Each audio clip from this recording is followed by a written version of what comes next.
One would be justified in arguing that a nation's spirit is reflected in its prevailing philosophy. However, such a relationship is not merely a one-sided affair. Both a nation's spirit and its prevailing philosophy are two reciprocally determining phenomena. The former side breathes life into the latter, and that vitalized side releases its energy back onto the former. The process is organic, fluid, and dynamic. The case of British idealism is an apt example of a philosophical movement that rose and fell with the tide of a nation's spirit. British idealism was by no means a homogeneous, monolithic wave that rapidly swelled over the shores of the British Isles in the 1860s, percolated through the hearts and minds of the British intelligentsia for 75 years, and then quickly vanished back into the sea without a trace.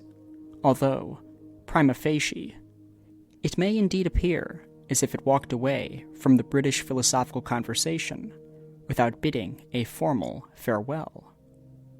On the contrary, British idealism was not dealt a fatal blow by means of rational argument. Rather, its fate was sealed by the piercing arrow of spiritual ennui.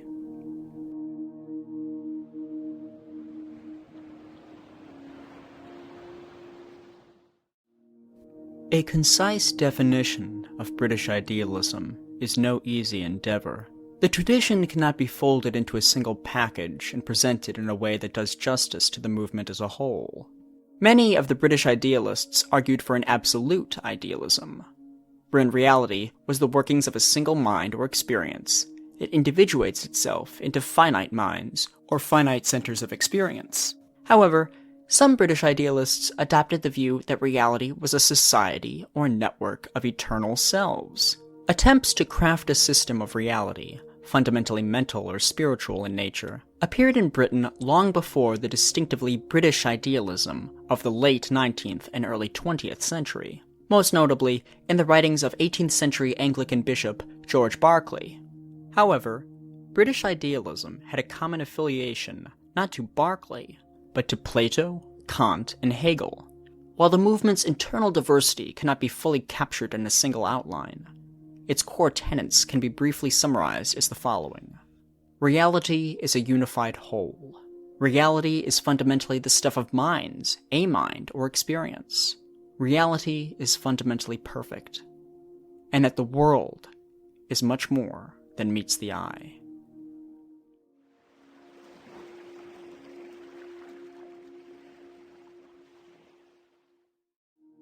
British idealism was impregnated with an aura of romanticism and quasi-religious mysticism. John McTaggart Ellis McTaggart, 1866 to 1925, was one of the most influential British idealists and fully embodied this blend of rationalism and mysticism in his own philosophical speculations. In McTaggart's introductory lectures to philosophy, which he had given each year free of charge from 1899 to 1914 and 1919 to 1925, he spoke of man's need for metaphysic in the way that one might hold to religion for guidance and spiritual fulfillment. Interestingly, McTaggart was an ardent atheist, in stark contrast to the other British idealists, who held onto some semblance of a theistic deity in their absolute metaphysical systems. Nevertheless, his philosophical thought was deeply entrenched with an aura of mysticism. McTaggart's own life was heavily shaped by mystical experiences, and these experiences, in turn, had a tremendous effect on his own philosophical thought. It was reported towards the end of his life, McTaggart told a friend, "The longer I live, the more I am convinced of the reality of three things: truth, love, and immortality." His rationalistic method and mystical convictions led him to construct perhaps the most ambitious, rigorous, and profound philosophical treatise to emerge out of the streams of British idealistic thought. This, of course, being McTaggart's posthumously published 2-volume magnum opus, The Nature of Existence. Spanning nearly 800 pages, the 2-volume behemoth is McTaggart's deductive, geometrical demonstration of his entire metaphysic. The work was meant to solidify his thesis that all that exists is spiritual, and that matter is non-existent and sense data are merely misperceptions of a reality composed of a network of spiritual substances, selves. Although McTaggart admitted that our present state may indeed be a world of misery and sorrow and hatred, he assured his readers that they need not fear that which lies ahead, for he was so convinced that a supreme and overflowing state of goodness was just beyond the horizon. McTaggart concluded his life's work with an elegant foreshadowing of what he believed, nay, was certain to be the true nature of reality, and was waiting for us at the end of time. We know that it is a timeless and endless state of love.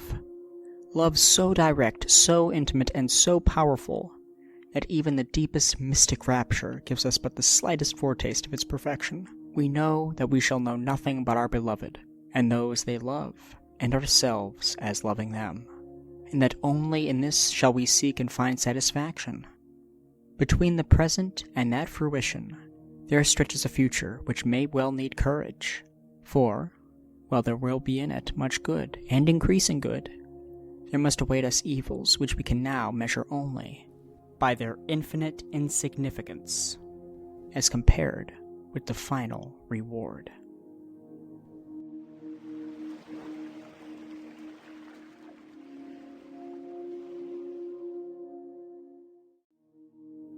Francis Herbert Bradley, 1846 to 1924, was the figurehead of the British Idealist movement. F. H. Bradley's absolute idealism was in sharp contrast to McTaggart's. Indeed, their conception of metaphysics was staunchly different. McTaggart saw metaphysics as a means of comfort, while Bradley sarcastically took metaphysics to be the finding of bad reasons for what we believe upon instinct. But to find these reasons is no less an instinct. Bradley's writings include ethical studies, the principles of logic, and essays on truth and reality. But perhaps his most important contribution to British idealism was his 1893 magnum opus, Appearance and Reality. The work is divided into two books, the first being Appearance, and the second being Reality. In Appearance, Bradley arms himself with a single weapon, the law of non-contradiction, and proceeds to lead the reader through a pilgrim's progress of argumentation, wherein he exposes contradictions, inconsistencies, and paradoxes embedded deep in the heart of our everyday experiences that we take to be unquestionably and absolutely real. Among the condemned include the distinction between primary and secondary qualities, relations, space, time, motion, change, causality, activity, individual things, the self, the body, physical nature, and many other phenomena that get caught in his snare. For Bradley, these phenomena are all appearances that fail to live up to the status of ultimate reality. After entering into the second book of Appearance and Reality, Bradley exchanges his heavily used battering ram for an eidetic canvas and paintbrush, and proceeds to draft a portrait of reality. Bradley calls his ultimate reality the Absolute. In like contrast to McTaggart's Society of Eternal Selves, Bradley's Absolute is a harmonious, super-relational whole whose contents are nothing other than sentient experience. Bradley's arguments for monism stem from his rejection of the reality of relations. In fact, Bradley's legacy has largely been shaped by his notorious and eponymously named Bradley's Regress. In the most dramatic passage of Appearance and Reality, Bradley calls upon the reader to perform the following ideal experiment. Find any piece of existence.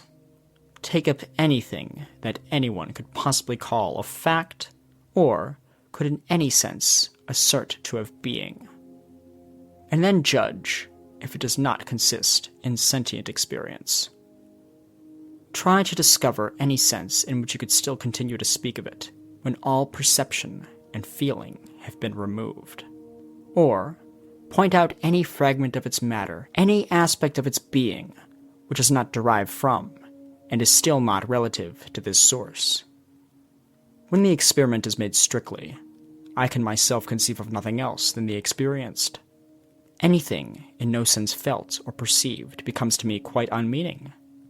And, as I cannot try to think of it without realizing either that I am not thinking at all, or that I am thinking of it against my will as being experienced, I am driven to the conclusion that for me, experience is the same as reality. The fact that falls elsewhere seems, in my mind, to be a mere word and a failure, or else an attempt at self-contradiction. It is a vicious abstraction whose existence is meaningless nonsense, and is therefore not possible.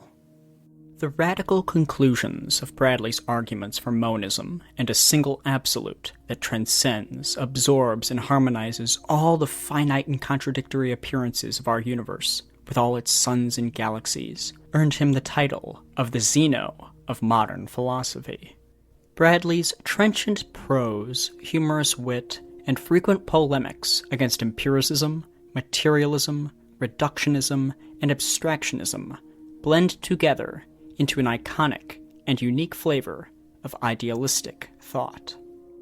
However, his colorful and rhapsodic style, method, and conclusions would quickly lose its appeal in the eyes of many a layman and many a philosopher, beginning in the first and second decade of the 20th century.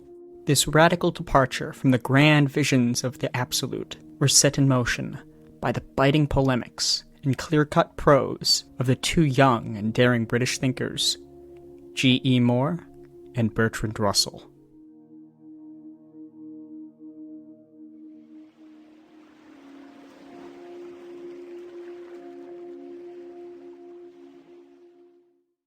J.E. Moore, 1873 to 1958, was a British philosopher whose most influential contributions to philosophy stem from his extreme adherence to a common-sense epistemological and metaphysical realism.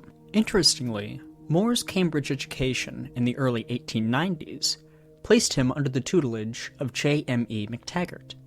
Indeed, Moore's time under McTaggart's wing temporarily converted him to absolute idealism, and made him an admirer of the world's then leading exponent of it, F.H. Bradley. Moore's criticisms of his idealistic teachers begins to emerge through his early writings. However, Moore's most striking attack and complete rejection of idealism appears in 1903 with his publication of The Refutation of Idealism. The Refutation of Idealism was a shocking article, and its title alone confirms this. Moore introduces his refutation by assuming that all idealistic arguments rest upon a proposition that is untrue, a false step which is essential for all idealism to get off the ground. To be is to be perceived. However, Moore's attacks rested on a mistaken interpretation about the idealism which he had once held. True idealism does not depend, even in the slightest degree, upon the principle that to be is to be perceived. J.E. Moore's sharp and common-sense attitude had perhaps the most influence upon the intellectual development of the young Bertrand Russell. Bertrand Russell, 1872 to 1970, was a Renaissance man among the British intelligentsia in the late 19th all the way through the 20th century. Russell's life's work ranged from philosophy to mathematics and logic to politics and to social activism. Russell attended Cambridge with Moore, and both were welcomed under the idealistic auspices of McTaggart. Later in his life, Russell would write in his autobiography that Moore, like me, was influenced by McTaggart, and was for a short time a Hegelian. But he emerged more quickly than I did, and it was largely his conversations that led me to abandon both Kant and Hegel. Russell advanced Moore's arguments against idealism in his short book, The Problems of Philosophy. Furthermore, Russell would engage in a highly technical debate with F.H. Bradley involving the nature of relations. American philosophy also had an impactful swing at the British Idealist movement through the so-called New Realists, who sought out to rescue philosophy from what they presumed was an erroneous subjectivism. One of the most crucial arguments used against British idealism was based on the so-called egocentric predicament. R.B. Perry, an American philosopher, and one of the proponents of the New Realism, launched a scathing attack on idealism in his 1910 article, The Cardinal Principle of Idealism.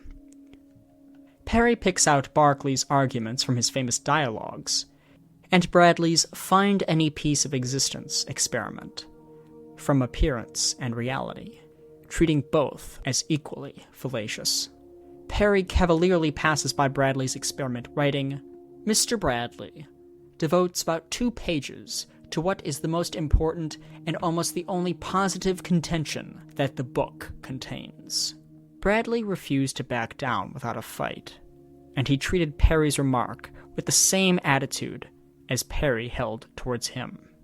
I noticed, for instance, that Professor Perry, while uprooting idealism, demolishes in passing myself. He takes me to argue to a conclusion which I do not hold, from a basis which I have rejected as an error, and then wonders at the unnamable vice of the process. But if Professor Perry wishes to get an idea as to the view which he is anxious to refute, why should he not suppose, for a moment, that on my side there is no argument at all, and on his side there is an inference by way of vicious abstraction? While Russell and Moore certainly set a course for a rejection of idealism in British philosophy, the most crippling blows may not have been delivered through sound argument, but by the very social organism that the idealists upheld. The First World War shook Europe's consciousness to its core. The violent carnage, human casualties, and physical destruction mutilated the European psyche. Spiritual erosion turned the soils of philosophy sour. Anti-German sentiment had been percolating throughout the British populace during the war, and this anti-German xenophobia carried into the philosophical scene as well. Unfortunately for it, British idealist philosophy was less able to hide its German ancestry than the British monarchy, and so it too found itself under a cloud of xenophobic suspicion. After the First World War, British idealism's influence had begun to swiftly disappear. The most influential figures of the movement died in quick succession in the 1920s. The passing of these idealist intellectuals paved the way for a fresh start in the British philosophical scene. Indeed, alternative philosophical approaches were becoming more attractive to the British philosophical intelligentsia, namely, the highly technical and formalized philosophical and logical method pioneered by Bertrand Russell and his pupil, Ludwig Wittgenstein. Britain also became acquainted with a radical, up-and-coming philosophical movement from Vienna, known as logical positivism, which sought out to expel metaphysics from philosophy altogether. One of the forerunners of logical positivism in Britain, A.J. Ayer, published a manifesto in 1936 titled Language, Truth, and Logic, which laid out a new and fresh philosophical method. In the first chapter of Ayer's book, he asserts that metaphysicians are guilty of concocting false problems and passing them off as meaningful and significant. In passing, Ayer takes a fragment from Bradley's Appearance and Reality and puts it under the knife of logical positivism. With such metaphysics as the absolute enters into, but is itself incapable of evolution and progress, one cannot conceive of an observation which would determine whether the absolute did or did not enter into evolution. The utterance has no literal significance. This one sentence can be viewed as the moment when British idealism was consciously put to rest by British academia and placed back on the shelf to be viewed by onlookers as an antique, outmoded strain of philosophical thought.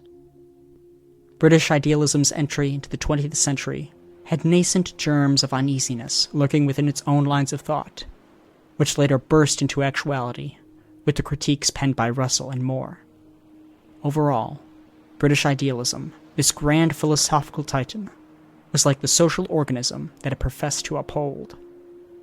It was dynamic and subject to the crashing waves of time and change. Indeed, British idealism too was itself an appearance, as Bradley pointed out in his own works, and thus, its temporal finitude necessitated a return to the sea from whence it came.